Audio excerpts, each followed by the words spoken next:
తెలంగాణ రాష్ట్ర మాల జేఏసీ సంఘాల ఆధ్వర్యంలో ట్యాంకు బండ్ అంబేద్కర్ విగ్రహం వద్ద ఎస్సీ వర్గీకరణను వ్యతిరేకిస్తూ రేవంత్ రెడ్డి, కిషన్ రెడ్డి దిష్టిబొమ్మలను తగులబెట్టారు. ఈ కార్యక్రమంలో చైర్మన్ చెరుకు రామచందర్ మాట్లాడుతూ రేవంత్ రెడ్డి, కిషన్ రెడ్డి ఎస్సీ వర్గీకరణపై చేసిన వ్యాఖ్యలను ఖండిస్తూ వారి వైఖరిని మార్చుకోవాలని జేఏసీ సంఘాలు డిమాండ్ చేశాయి. కాలం చెల్లిన ఎస్సీ వర్గీకరణాన్ని ముందు పెట్టి దళితుల మధ్య విభేదాలు తీసుకుని వచ్చి రాజ్యాధికారానికి దూరం చేస్తున్నారని ఆవేదన వ్యక్తం చేశారు. ఆర్టికల్ 341 ప్రకారం ఎస్సీ వర్గీకరణ చెల్లదని కొట్టేసి తీర్పునిచ్చింది. కోర్టు తీర్పును కిషన్ రెడ్డి, రేవంత్ రెడ్డి గౌరవించాలని సూచించారు. ఎలక్షన్ల ముందే ఎస్సీ వర్గీకరణ తెరపైకి తీసుకొచ్చి రాజ్యాధికారానికి దూరం చేస్తున్నారని మండిపడ్డారు. మీ వైఖరిని మార్చుకోకపోతే గతంలో టీడీపీకి పట్టిన గతి మీపైన కూడా పడుతుందని హెచ్చరించారు.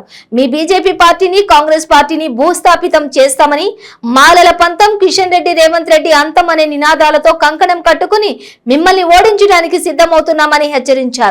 ఈ కార్యక్రమంలో సంఘం సభ్యులు ప్రభాకర్, నరసింహరావు, మల్లేష్, వినోద్, జ్యోతి, లత, నరేందర్ తదితరులు పాల్గొన్నారు.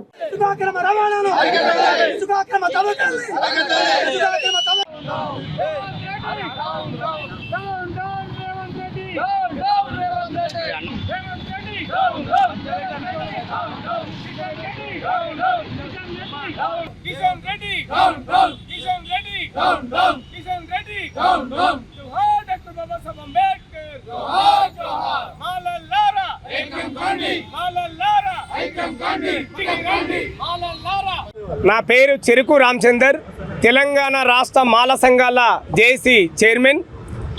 ఈరోజు తెలంగాణ రాష్ట్ర మాల సంఘాల జేఏసీ ఆధ్వర్యంలో ఎస్సీ వర్గీకరణను వ్యతిరేకిస్తూ తెలంగాణ టీపీసీసీ అధ్యక్షుడు రేవంత్ రెడ్డి, అదేవిధంగా బీజేపీ రాష్ట్ర అధ్యక్షుడు, కేంద్ర మంత్రి అయినటువంటి కిషన్ రెడ్డి గారి వైఖరిని మార్చుకోవాలి ఎస్సీ వర్గీకరణ అంశంపై అని చెప్పేసి ఈరోజు ఈ సందర్భంగా మేము డిమాండ్ చేస్తున్నాం. ఎందుకంటే ఎస్సీ వర్గీకరణ, కాలం చెల్లిన ఎస్సీ వర్గీకరణ అంశాన్ని ముందరబెట్టి మరి దళితుల మధ్యలో విభేదాలు తీసుకొస్తూ దళితులను రాజ్యాధికారానికి దూరం చేస్తున్నటువంటి కుట్రలు పన్నుతున్నారని చెప్పేసి ఈ సందర్భంగా మేము గుర్తు చేస్తున్నాం. మరి గతంలో ఎస్సీ వర్గీకరణ అంశంపై ఎస్సీ ఎస్టీ కమిషను, ఉషామేర కమిషన్తో పాటు మరి ఈ దేశ అత్యున్నత న్యాయస్థానమైనటువంటి సుప్రీంకోర్టు 341 ఆర్టికల్ ప్రకారంగా ఎస్సీ వర్గీకరణ చెల్లదని కొట్టివేసినటువంటి ఘనత సుప్రీంకోర్టుది. మరి సుప్రీంకోర్టు తీర్పును మరి రేవంత్ రెడ్డి గారు, కిషన్ రెడ్డి గారు గౌరవించాలని చెప్పేసి ఈ సందర్భంగా మేము గుర్తు చేస్తున్నాం.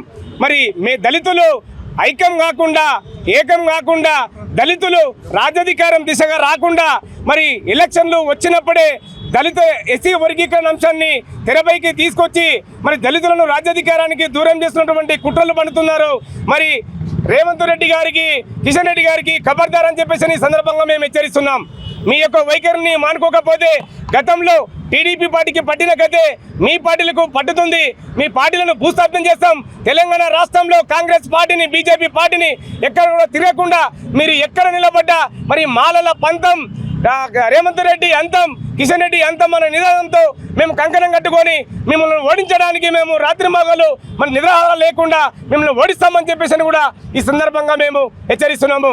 అంతేకాకుండా మరి ఎస్సీ వర్గీకరణ అంశం మీద జూలై 20వ తారీఖు 2023 పార్లమెంటులో మన కేంద్ర మంత్రి, న్యాయశాఖ మంత్రి అయినటువంటి నారాయణ స్వామి గారు తేల్చి చెప్పడం జరిగింది. ఎస్సీ వర్గీకరణ చేయడానికి కుదరదు, మరి రాజ్యాంగానికి విరుద్ధము, మరి రాజ్యాంగ చట్టానికి విరుద్ధము, మరి ఆ ఎస్సీ వర్గీకరణ చేయడానికి కుదరదని మరి నారాయణ స్వామి కేంద్ర మంత్రి గారు చెప్పారు. మరి 7 రాష్ట్రాలు ఎస్సీ వర్గీకరణకు మరి సానుకూలంగా ఉన్నవి, 13 రాష్ట్రాలు, 2 కేంద్రపాలిత ప్రాంతాలు వ్యతిరేకిస్తున్నాయి. కాబట్టి ఎస్సీ వర్గీకరణ చేయడానికి కుదరదని పార్లమెంటులో చెప్పినటువంటి ఘనత మన నారాయణ స్వామి గారిది. మరి వారి యొక్క వాక్యాలను, వారి చేసినటువంటి ఏదైతే చెప్పినారో వారి యొక్క వాక్యాలను పరిగణలోకి తీసుకొని మరి సుప్రీంకోర్టు ఇచ్చిన తీర్పును మరి మన రేవంత్ రెడ్డి గారు, కిషన్ రెడ్డి గారు కూడా గౌరవించాలని చెప్పేసి ఈ సందర్భంగా మేము గుర్తు చేస్తున్నాం. లేని పక్షంలో వచ్చే ఎన్నికల్లో ఎక్కడ నిలబడ్డా కాంగ్రెస్ పార్టీని, బీజేపీ పార్టీని, రేవంత్ రెడ్డిని, కిషన్ రెడ్డిని మరి భూస్థాపితం చేస్తాం. ఆ పార్టీలను మరి వాళ్ళు ఎక్కడ నిలబడ్డా మరి చిత్తుగా ఓడిస్తామని చెప్పేసి ఈ సందర్భంగా మేము హెచ్చరిస్తున్నాం.